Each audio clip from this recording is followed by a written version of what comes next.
आइए कक्षा 12 के सभी विद्यार्थी, आप लोगों का सामान्य हिंदी क्लास में स्वागत है। देखिए, आप लोगों को इससे पहले यानी आपको पवन दूत का पढ़ाया जा चुका है ना। और कवि यानी अयोध्या सिंह उपाध्याय हरिऔध जी। अब आपको अगला लेसन यानी कैकेयी का अनुताप, इसको लिखने वाले हैं कवि हैं मैथिली शरण गुप्त जी। देखिए, मैथिली शरण गुप्त जी को राष्ट्र कवि कहा जाता है और राष्ट्र कवि मैथिली शरण गुप्त जी के जीवन के संबंध में ये साहित्यिक परिचय हम लोग कैसे लिखेंगे ये भी जान लें। देखिए, राष्ट्र कवि मैथिली शरण गुप्त जी का जन्म सन 1886 ईस्वी में चिरगांव झांसी में हुआ था। इनके पिता का नाम सेठ रामचरण गुप्त और माता का नाम कौशल्या बाई था। ये तीसरे संतान के रूप में उत्तर प्रदेश में जन्मे। माता और पिता दोनों ही परम वैष्णव थे। कनक लताध नाम से कविता करते थे। विद्यालय में खेलकूद में अधिक ध्यान देने के कारण पढ़ाई इनकी अधूरी रही। घर में ही हिंदी, बांग्ला, संस्कृत साहित्य का अध्ययन इन्होंने किया। यहाँ तक कि 12 वर्ष की अवस्था में ब्रज भाषा में कविता रचना इन्होंने प्रारंभ कर दी। आपकी जो रचनाएं रही हैं, जैसे उनमें कविताएं खड़ी बोली में मासिक सरस्वती में प्रकाशित होने लगा। प्रथम काव्य संग्रह आपका रंग में भंग तथा बाद में जयद्रथ वध ये सब प्रकाशित हुई।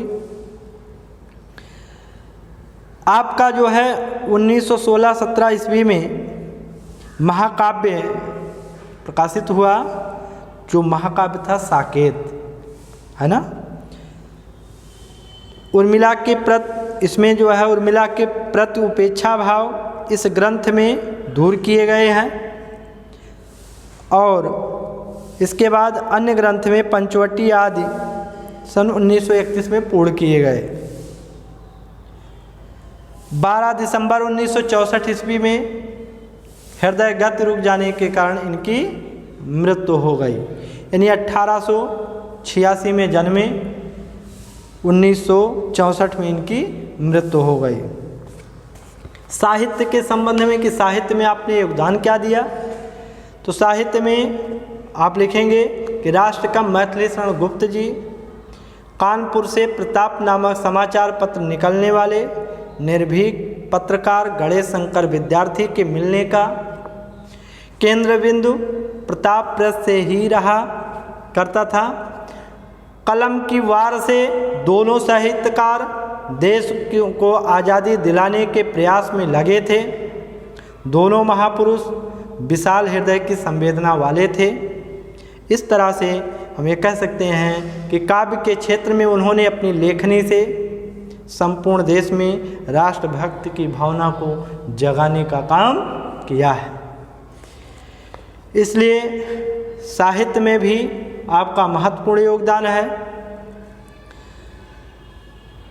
आपकी प्रमुख रचनाएं, यानी प्रमुख रचनाओं में भारत भारती, है ना, ये जो है काव्य रचना है। साकेत इनका महाकाव्य है। यशोधरा ये भी जो है काव्य है। द्वापर, जय भारत, विष्णुप्रिया। इसके अलावा गुप्त जी की अन्य पुस्तकों में पंचवटी, चंद्रहास, है ना, कुड़ाल गीत, सिद्धराज, मंगल घट, अनघ तथा मेघनाथ बध, मतलब ये सब आपकी रचनाएं रही हैं। ठीक है।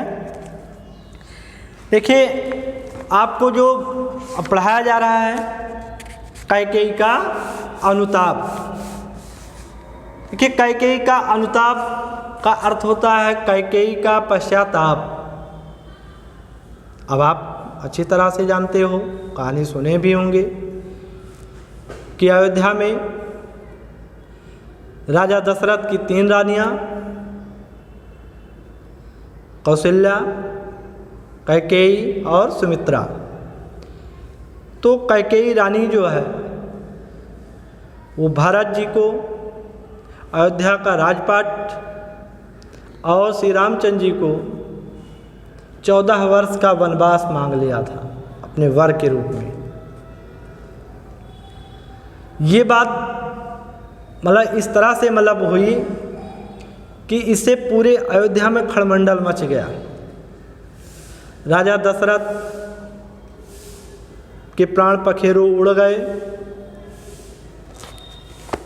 पुत्र के वियोग में श्री राम के वन को चले जाने के बाद उनकी मृत्यु हो गई। इधर ननिहाल से जब भरत जी आते हैं तो ये सब सारी बातें जब सुनते हैं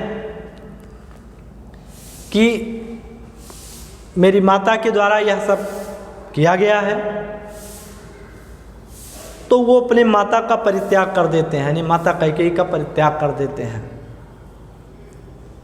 यह भावना और इस तरह से जो है एक पुत्र के द्वारा माता का परित्याग करने पर माता कैकेयी बहुत दुखी हो जाती है। इधर भरत जी कहते हैं कि मैं तो अब मतलब श्री राम को मनाने के लिए जा रहा हूँ वन को। अयोध्या का पूरा राज समाज भरत जी के साथ श्री राम को मनाने के लिए जा रहा है। कैकेयी भी जो है साथ में, सभी तैयार हो जाते हैं, सभी लोग जाते हैं। पंचवटी के उस आश्रम के पास जो है क्या स्थिति हो रही है कि एक पर्णकुटी श्री रामचंद्र जी बना करके मंदाकिनी नदी के पास क्या है मतलब बना करके रह रहे हैं। और इधर बड़ा ही जो है संध्या का समय है। भरत जी पूरे अयोध्या राज समाज के साथ पहुंच जाते हैं, लेकिन अब संध्या का समय है, सभा बैठी हुई है। सभा जब बैठी है तो वो तद अनुसार बैठी है, मतलब जो जैसे छोटे बड़े लोग थे वैसे वहाँ पर बैठे हैं। पदाधिकारी जो जैसे थे वो उसी तरह से बैठे हुए हैं। राष्ट्र कवि मैथिली शरण गुप्त जी उस दृश्य का बड़ा मनमोहक वर्णन किया है। उन्होंने ये बताया है कि अगर कोई सभा सोसाइटी होती है तो कृत्रिम रूप में लोग पांडाल लगाते हैं, टेंट घंट लगा देते हैं, डीजे फीजे लग गया, बात बता रहे हैं, पूरा डेकोरेशन। लेकिन वहाँ तो प्रकृति ने क्या किस तरह से टेंट लगाया है, वहाँ पर प्रकृति ने किस तरह से जो है प्रकाश करने का काम किया है और किस तरह से प्रकृति ने सुगंधित स्वच्छ वातावरण तैयार किया है। तो आइए देखते हैं, इसमें संध्या का समय है, सभा बैठी हुई है और जो है किस तरह से सभा के बारे में राष्ट्र कवि मैथिली शरण गुप्त जी कुछ बता रहे हैं। आइए देखते हैं कि तदंतर बैठी सभा उटज के आगे, और नीले बितान के तले दीप बहु जागे, कि टकटकी लगाए नयन सुरों के थे वे, और पैड़ा मोत सुख उन भयातुरों के थे वे, उत्फुल करौदी कुंज वायु रह रह कर, और करती थी पुलक पूर्ण मह मह कर, वह चंद्रलोक था कहाँ चांदनी वैसी, और प्रभु बोले गिरा गंभीर नीर निधि जैसी। तो देखिए यहाँ पर राष्ट्र कवि मैथिली शरण गुप्त जी कहते हैं कि तदंतर बैठी सभा उटज के आगे। कवि मैथिली शरण गुप्त जी कहते हैं कि तदंतर, तदंतर माने तद अनुसार सभा श्री राम की पर्णकुटी के सामने, उटज माने पर्णकुटी, श्री राम की पर्णकुटी के सामने सभा बैठ गई। नितदंतर श्री राम की पर्णकुटी के सामने सभा बैठ गई। और नीले बितान के तले दीप बहु जागे। नीले आसमान रूपी चंदोवे के नीचे, नीले आसमान रूपी चंदोवे के नीचे, मतलब जैसे चांदनी लगी हो, टेंट लगा हो, तो नीले बितान, नीले बितान माने होता चंदोआ, है ना। तो नीले बितान के तले दीप बहु जागे। नीले आसमान रूपी चंदोवे के नीचे असंख्य तारे रूपी दीपक जल रहे थे। दीप बहु जागे, असंख्य तारे रूपी दीपक जल रहे थे। और टकटकी लगाए नैन सुरों के थे वह। और क्या हो रहा है कि आकाश में सभी देवता भी आ गए। सुरो माने देवता, आकाश में सभी देवता भी आ गए और वे सभी एक टक सभा की तरफ देखने लगे, है ना। और वे सभी एक टक जो है सभा की तरफ देखने लगे कि परिणामोत सुख उन भयातुरों के थे वे सभी देवता परिणाम को जानने के लिए उत्सुक भी हो रहे थे। परिणाम को जानने के लिए उत्सुक भी हो रहे थे और भयातुरों के थे वह, और भयभीत भी हो रहे थे कि कहीं श्री राम भारत के आने को अन्यथा में ना समझ लें, है ना। कि उत्फुल्ल करौदी कुंज वायु रह कर, और करती थी सबको पुलक पूर्ण मह कर। उत्फुल्ल करौदी, पास ही में करौदे के बगीचे थे। करौदे के बगीचे होते हैं, उसमें फल फूल लगे हुए थे। तो पास ही में करौदे के बगीचे थे जो खिले हुए थे, उसमें फूल खिले हुए थे, प्रफुल्लित थे, फूल खिले हुए थे। और करती थी सबको पुलक पूर्ण मह कर, वहीं से सुगंधित वायु वह रही थी जो सभा के सभी लोगों को पुलक पूर्ण माने प्रफुल्लित कर रही थी, इन्हें सुख पहुंचा रहे थे। भाई सुगंधित हवा किसको नहीं अच्छा लगता है। आप कहीं मान लीजिए किसी सभा मतलब किसी मैरिज पार्टी में बैठे हो या कहीं आप बैठे हो तो आप देखते होंगे कि वो क्या कहते हैं कूलर लगाया जाता है और कूलर पानी में वाला जो है उस पानी में परफ्यूम डाल दिया गया, है ना। और वो परफ्यूम पानी के साथ में जब हवा मतलब निकल रही है तो पानी के हवा के साथ में जो है परफ्यूम पूरा एकदम सुगंधित बैठे हुए सभा मतलब लोगों के पास जब हवा पहुंच रही है तो लोगों को बड़ा ही सुख मिल रहा है, बड़ा ही आनंद मिल रहा है। उसी तरह से वहाँ वो करौदे के बगीचे कूलर मान लीजिए और सुगंधित वायु जो बह रही है वो समझ लीजिए परफ्यूम, वहाँ फूलों का जो है वो सब आ रहा है ना। कैसे कि उत्फुल्ल करौदी कुंज वायु रह कर, और करती थी सबको पुलक पूर्ण मह कर, है ना।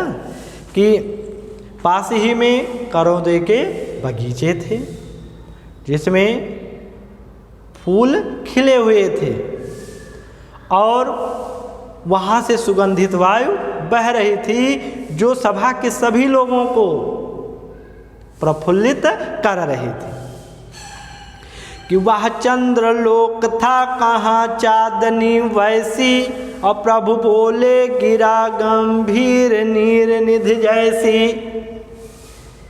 वहाँ चंद्रमा की चांदनी इस प्रकार से फैली हुई थी, क्योंकि शाम का समय था ना, तो वहाँ चंद्रमा की चांदनी इस प्रकार से फैली हुई थी मानो चंद्रलोक ही उतर करके चला आया हो। अब प्रभु बोले गिरा गंभीर नीर निधि जैसी। तो ऐसे शांत वातावरण में प्रभु श्री राम, गिरा माने बाड़ी, ऐसे शांत वातावरण में प्रभु श्री राम गंभीर बाड़ी में, समुद्र के समान गंभीर बाड़ी में बोलना शुरू किए। निर्निध माने समुद्र, है ना। तो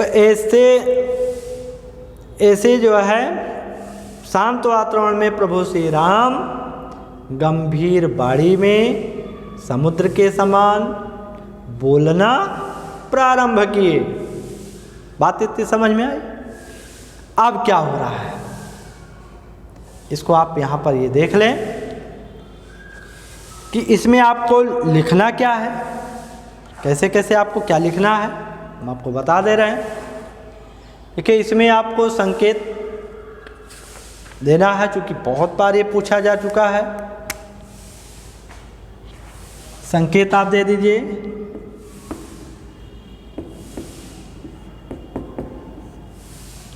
ठीक, संकेत आप तदंतर बैठी।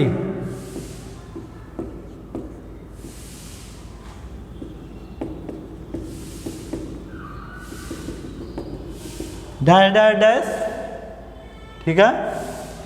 और नीर निधि जैसी,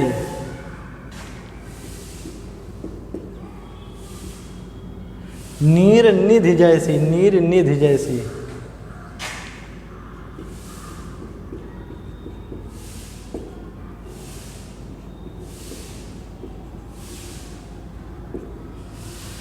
नीर निधि जैसी, नीर निधि जैसी,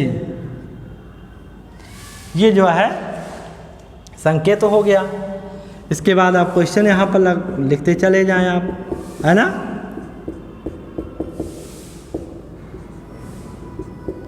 क्वेश्चन आप ऐसे लिख देंगे।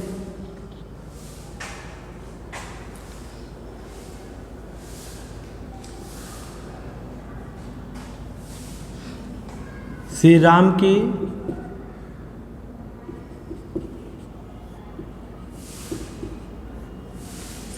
की पर्णकुटी के सामने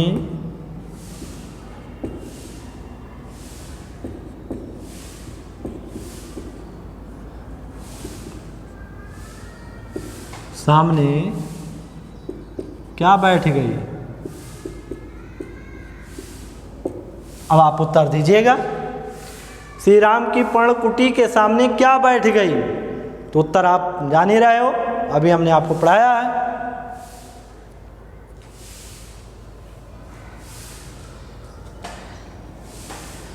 दीपक के रूप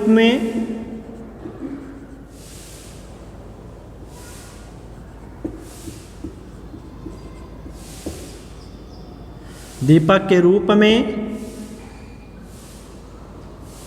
वहाँ क्या जल रहे थे, सॉरी,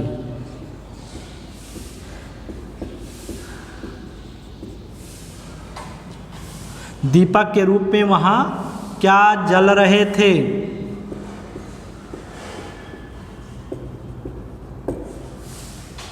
आपको समझ में आ गया ना। यानी दीपक के रूप में वहाँ क्या जल रहे थे, नीले आसमान रूपी चंदोए में, हमने आपको बताया है ना। इसके बाद अगला प्रश्न इसी में से कि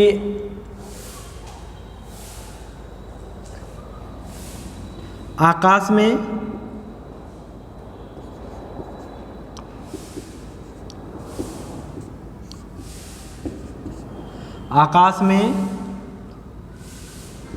कौन लोग आ गए?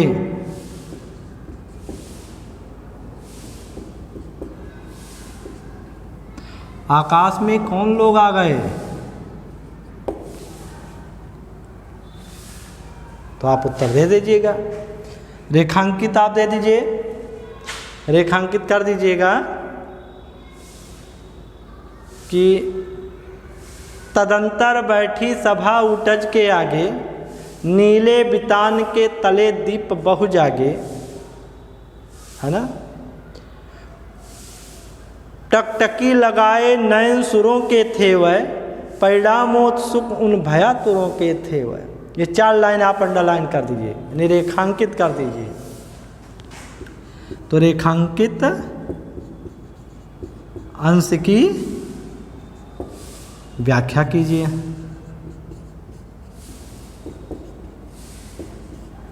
व्याख्या कीजिए बस। और 5वां आपका हो जाएगा पाठ एवं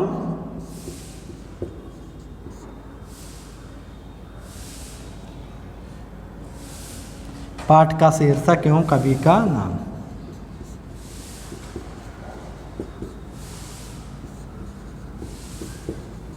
कवि का नाम